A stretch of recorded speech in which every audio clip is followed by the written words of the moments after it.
how I found out that I had HIV. So at this point, I was already with my ex, the guy who infected me, for about 5 months. The relationship was OD traumatic.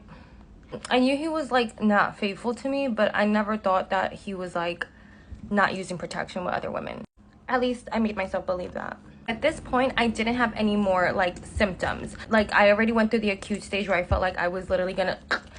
However, a couple of symptoms persisted even after that were a little bit more subtle, but just as alarming. The first thing that freaked me out really was that I would have a continual yeast infection. I know it's kind of gross, but it's the reality of HIV. And a continual yeast infection is called thrush. I'm not saying that everyone that has thrush has HIV, but thrush is part of the symptoms of having HIV. And you know, I'm from the hood or whatever, so there's like a little hood doctor. I didn't have insurance. I didn't have insurance at that time.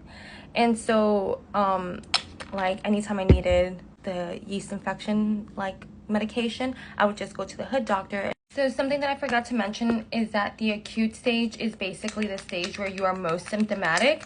But once you're done with that phase, you are no longer symptomatic in like very overt ways, but you still have certain symptoms that are very subtle. Like you have a lot of fatigue, thrush, like yeast infection, like discharge, the whole thing. And the second thing that really freaked me out was the fact that it was literally painful to have intercourse. And so at this point, I was taking clindamycin about like once every 2 weeks. So I was like, you know what? I'm gonna go to the doctor. Even though I don't have insurance, I could go to the clinic and get tested and tell them what's going on since it is down there. The day before I went, I had this sinking feeling in my spirit, like in my gut. I knew that I was gonna get bad news. So I show up to the clinic, I get tested. When you get tested, you know, you do the full panel, you only get results for your HIV, like rapid results day of. Everything else you have to wait.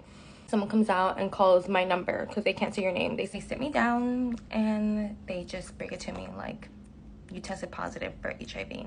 My world literally shattered into a million pieces. So that is how I found out that I was HIV positive.